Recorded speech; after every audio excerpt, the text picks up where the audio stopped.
the latest episode of the Athlete Connection. I'm Trey, your host with Tri Elements Fitness. I'm really looking forward to speaking to and sharing the next experiences with our next guest, Pedro. But before we get started, again, want to give everybody, I always try to provide some context in regards to this podcast and what it's about. Definitely want to give, our listeners the opportunity to connect with current athletes, former athletes, NBA agents like Pedro here, but definitely tune in and provide some context to, that journey, what it takes to get there, or really maybe some insight into how to do or accomplish that goal of wherever you want to be. So again, feel free to visit our website, trielementsfitness.com, or definitely follow us on Instagram and Facebook at trielementsfitness if you have any more questions. But again, definitely excited to speak with our guest today, Pedro. I would normally do an intro, but I'm going to give you the floor and obviously allow yourself to introduce yourself to everyone and let them know, your name, what you do, all those things. Hey, first of all, Trey, I want to appreciate you inviting me to come on to your podcast and, be able to share some time here with you. Pretty much, it's interesting because you and me have a lot of history together. We both former professional soccer players, played together, and that's where we actually met. I'm not going to say the year. I don't want to sound too old, but yeah, we definitely had a lot of good times. I think it was back in 2006, right? So, Yeah. nothing, a little bit about myself. Just grew up here, Miami, Florida, and, been involved in sports my whole life, especially, soccer was a sport that, I grew up playing since I was 5 years old. Fortunate enough to be able to play through high school, through college, and then again, have a short 3 years of professional soccer. Was pretty exciting, and it was definitely fulfilling, in my life in general. Got to meet great people such as yourself and others that we still keep in contact with. And then shortly after 2007, my last year when I played in Puerto Rico, I was already interning for a sports agency because I knew if soccer wasn't going to work out, you always have to kind of have, follow your passions, but at the same time have a backup plan. And my backup plan was always to become a sports agent. I always wanted to be involved in sports. And I always liked the aspect of the negotiation part of it. But at that time, I still didn't know much other than, having an agent while we were playing, right? But it wasn't so large scale. And so in 2000, like right after the conclusion of our 2006 Miami FC season, when we played together, I started interning for a smaller firm out here in Miami. But it was, I would call it like a boutique firm, but we had several NBA players while I was there. And we had about maybe 10 and current NBA players at that time. Some of the names were Lewis Williams. We worked with Bonzi Wells, Devin Green, Robert Height. We had Leandro Barbosa. And so we had a pretty solid stable of guys at that time. But for me, it was more that first year was kind of learning the business. Then ironically enough, I got a call about the professional league starting up in Puerto Rico and if I wanted to go out there. Since I was kind of injured towards the end of the year in Miami FC, I definitely did not want to go out that way. So I had to get it out of my stream and play one more year.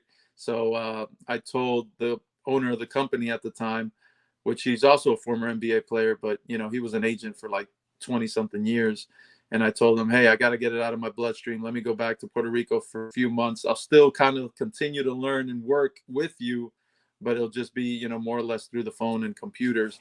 And I ended up playing for a season in Puerto Rico, got it out of my system. And once I was done, I was like, all right, I'm ready to now dedicate myself to become an agent. And became a basketball agent. Here we are, 15 years, 16 years later. And, I've, represented tons of players in the NBA overseas, all across the world pretty much. And it's great. I love it. And I still try to play soccer from time to time on the side to stay in shape. But yeah, that's a little bit of myself and my career in a nutshell. That's cool, man. That's a great story. Obviously a great career. I mean, talk a little bit about how that transition was for you. Cause obviously you went from being a professional athlete, switching sports, and now you're within that professional world in a different sport. Like, talk a little bit about that transition and what did it take to do that or to get there? So it was interesting. Because while I mean, obviously growing up and playing soccer and having such a big soccer background, soccer was the first sport that came to mind when I was transitioning to, the business side of it. But at the time, as you know, the MLS wasn't, that's all we knew, but it wasn't also as big as what it is right now. Like, it's expanded, it's grown. The business model now has been very successful. They continue to bring more teams. Actually, a lot of the teams we played against, they're all MLS teams now, right? Toronto, Montreal, Yep. Portland, like these are all teams like literally we played up against, and now they're all Right. MLS teams. They had solid organizations. So soccer has grown throughout the years a lot in the States, and we've gotten more respect as, also our men's national team has done quite well on the national level, international level, of course. But soccer wasn't there. So I wanted to be involved in the league. What was the sport that also produced money potentially for me and the family, but at the same time that I still enjoyed. And since basketball was starting to kind of peak internationally a little bit, it was starting to grow.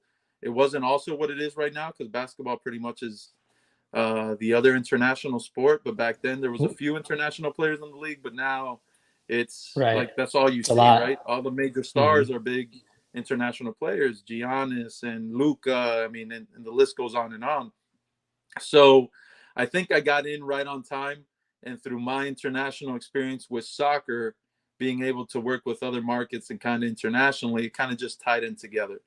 So basketball was a sport I started learning and getting involved with. And again, being a former also athlete gave me insight to relate to a lot of the young athletes that when you go out and recruit, you talk to a young college player, whether it's basketball, football, it doesn't really matter the sport. It all entails the same thing, right? Just making sure you surround yourself with good people, that you have common goals, that you have the network to be able to provide and facilitate opportunities for the young athletes. And, me just finishing up my soccer career and having gone through my experience and being young at the time, guys were like, hey, I can relate with him. He's a former athlete as well. He's gone through it, even though it's a different sport, but at the same time, they have goals and dreams that you're trying to help accomplish for them. So, And I'm but it glad was you it said was that cool. It because was cool. It definitely took some time to learn and to meet a lot of people. But in any business, it's just networking and just getting your name out right. there.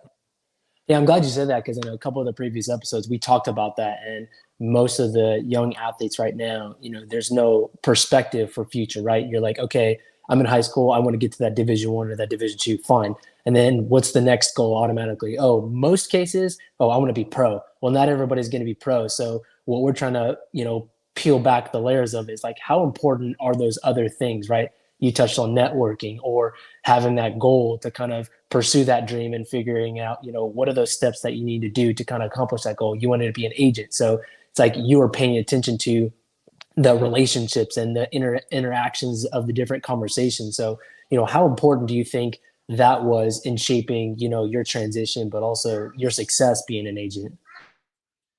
Tremendous. I think in any business, networking is huge, right? It's just getting a name for yourself. Like in any business, it's kind of, especially in basketball or any sport, like it's really, it's really a small community, but it's large within the amount of people that are actually in it, right? So to break the barriers, they need to know who you actually are, especially when you're calling like front office GMs or assistant GMs.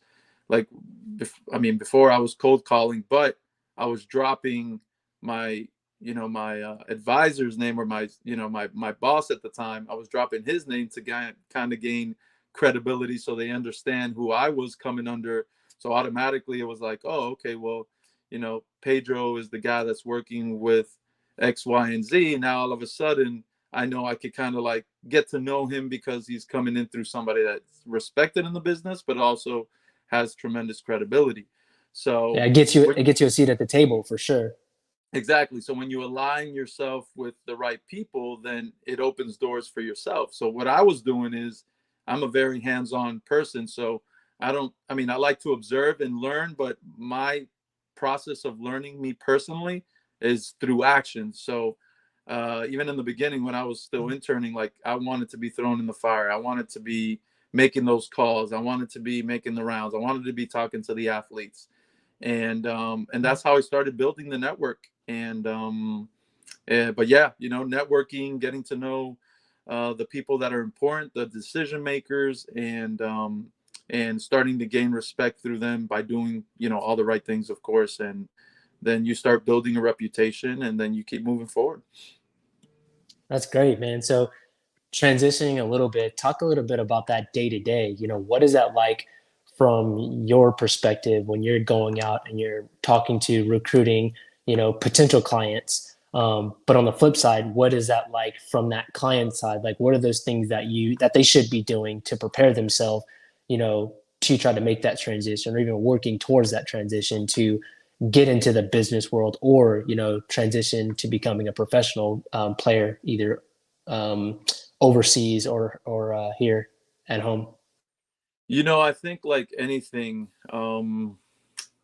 we live in a different world than our time growing up, or even like, for example, our parents or grandparents growing up. I think sometimes now with the social media age and the way like information could, kind of move around nowadays, sometimes I see a lot of like the younger generation have a sense of that things will be given to them or things will come to them. And in our time, and even back then, like, nothing is ever going to happen without a lot of dedicated time, a lot of hours, and hard work. That's just the nature of it, right? Yeah, you can have the greatest talent in the world, but it's only going to get you so far. So how bad do you really want it? How hungry are you? Like, what is your goals? What are your short-term goals? What are your long-term goals? Like, these are all the things that you have to kind of figure out to be able to say, okay, well, as a player, as an example, my goal is, everybody's goal is to play in the NBA. Okay. But do you see yourself as a failure because you didn't make it the NBA? Or do you see yourself, hey, now you're playing overseas, as an example, and you're having a nice career, you still think you're not good enough because you're not in the NBA? Or you're still, have your goals maybe set out to, hey, my goal is here to make as much money as I can, right? So everything is hard work. So the best advice I could give is just, make sure you go out there, you set some goals for yourself, you make sure you work hard at it, and you try to accomplish it. But I think sometimes players have a sense of entitlement now with, you see so much stuff online, and it's like, oh well, maybe they got to come and see me.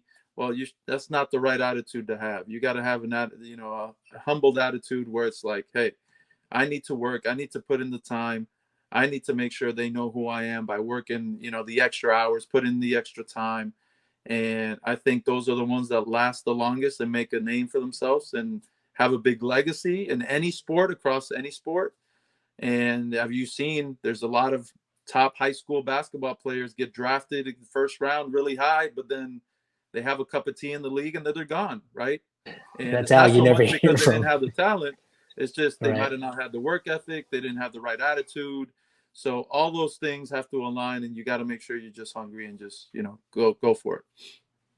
That's great. That's great advice. So how does an athlete, say you're obviously trying to get recruited to go to college, and same, you're that collegiate athlete and you're trying to make it to that next level? I think there is a little similarity in terms of how you're interviewing or who you're talking to get the right information to make that best decision to kind of put you into. So, for example, I'm an athlete, I want to get to college, I'm meeting with different coaches, and obviously I'm picking which school I think is appropriate for me.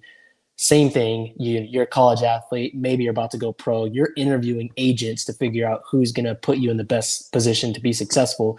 What are some of those things that these athletes should be doing to help them get the right people in their corner, making those right decisions? Is it a networking thing? Is it a reputation thing? Is it a personality thing? Like, what are those things that they should be looking for, that'll help or be most beneficial? While they're looking for an agent, right? Um, Agent or coach, because I mean, you're making those Okay. decisions based on people's pitch, right? So what are things Absolutely. that they should be looking for? Is trust. That's the biggest thing I could say in any business, in any line of work, whether it's, hey, I'm going through high school now, I want to find a college. If I'm in college now, I'm going to become a pro. It's trust. And you don't build that overnight. So it's extremely important to have people in your corner that whether you face the good times or bad times, that that person has nothing but the best interest for you, right? Sometimes it's hard because in our business, when you're dealing with so much money at any level, it could be high at the AAU level, it could be college level, it could be pro level. There's so much money involved that, you know, money is truly the root of all evil. And then it starts corrupting people's true interest of trying to help young men. And then sometimes they're guiding for their own benefit good rather than the athlete or the person that you're trying to help out. So my advice is build trust, right? Get to know the person. Talk to existing clients or people that they've actually worked with in the past. Get their testimonials, talk to them, ask them questions. Um, Again, it's hard for example, in our line of business, it's hard because we could have certain interactions with players, but you really can't dive in very deep because of the NCAA rules, of course. So when a player is done with their season and they're allowed to actually interview agents, that window is very small. So you ask, like, how do I gain or grow trust with somebody in such a short amount of time? It's tough. It's not easy. But doing homework, um, through referral is a big way too. Once you gain a certain reputation in this business, if that player has somebody in their corner that they trust, then they'll go to, hey, you know what? Why don't we call Pedro because he's done well by my brother. He's done well by my ex-player that used to play under me 10 years ago. And I know he's an honest guy. He works hard for his players and he gives you attention, which is another thing. You want to make sure that the person that you're working with also has the attention. You don't want a coach that has 30 guys on the floor at the same time rather than a coach that maybe has 3 or 4 guys and he's giving you the push and the time that you need to be able to get better. The same as an agent. If you got 50 clients, are you going to get that individual attention that you might need? If you only have 5 clients, so it's a little different. So I think once you set the things that you're looking for, as far as, do you want a relationship with them? Do you just want a business relationship with them? Do you need somebody to take care of your off season, your off court affairs rather than just on court affairs? You might not need your agent at all, just to only negotiate your contract. Like, you kind of start catering to the individual athlete to the extent of what they need you for. But for the athlete to be able to surround people in his corner, I think everything is based on trust and people that are in your circle for a long time and have always done right by you. That's great, man. I know we can go on for days, just talking about that. But just one final question that I want to ask to wrap up. But if I'm an athlete and I want to kind of follow that agent path or even just be involved outside of that sport, like what's the best way to kind of do that or get started along that journey? Yeah, it goes back to networking. Get align excuse me Align yourself with somebody that's already in the industry, that already has the relationships, that has the connections, such as when I did, when I was actually trying to learn the business or trying to get into the business. And that's exactly what I did. I was fortunate enough. I was very persistent, because here is a former soccer player calling a big time NBA agent that has tons of NBA clients, and out of the blue they're looking at you like, who is this kid? But you make yourself known. You make yourself known that you're hungry, that you want to learn. And in the beginning, my thing was like, I don't care about money. Like, for me, experience and knowledge are going to translate into money down the line in my career. I just want to learn and absorb everything that I can. And you get brushed off and it's like, yeah, whatever. And then again, I kept persisting. And the thing is, it's funny because I called tons of agents. Like, I could tell you, I called tons of agents, and some even picked up the phone and hung up straight in my face. I didn't even get to, hey, my name is Kick Click. Wow. Next. And then, but the one that I started working for was one out of the three guys that actually gave me some type of conversation. And honestly, that's the only little window that I needed to take advantage of. And then I was very persistent, calling, hey, call me back Friday. Okay, cool. Friday came, boom, called you back. All right, you know what? I'm a little busy. Call me in a few hours. Perfect. Called you in a few hours. So it just kept persisting until one time they called me and it was like, hey, you know what? I thought of you the other day. Why don't we meet? And the rest is history. I got into the business, started learning, started meeting people. Hey, this is my name. And now it's like, I could call anybody I want. And now they know you by name. They respect you. They respect the stuff that you've done in the business. And so, again, if you're a young man or young woman trying to, get into the business, the best way to get into the circle is through somebody that's already in there. And that's That's reputable awesome. and respected and within the industry, of course. Yeah, absolutely. Awesome, man. Pedro, well, thanks again for taking your time. Before we That's it. That go, was easy, man. I thought you were going to challenge yeah, me a little bit. no, quick conversation. And again, I want to leave them wanting more because obviously if definitely people are really interested in that, they can reach out to me or, give everyone your social media or how can anyone get in contact with you if they have any questions or really want to connect with you. Yeah, no, my Instagram is, you can find me by my name, Pedro Power. Very easy. So if you want to message me, they could also message you directly, Trey. It's fine. I'm here. Any questions, not only pertaining to the agency side, but obviously, coaching or anything. I mean, obviously, you end up building a lot of relationships with college programs, high schools, and a little bit of everything. So any type of you're trying to break into any type of industry within basketball or any sports in general, just message me. I'm always here. Awesome, man. Well, again, appreciate your time. As always, thanks for listening. If you guys have any thoughts, questions, feel free to reach out to us at Try Elements Fitness or check out our website, tryelementsfitness.com. And do not forget to like and subscribe. Appreciate you. And until next time, we will see you then. Thank you, Trey.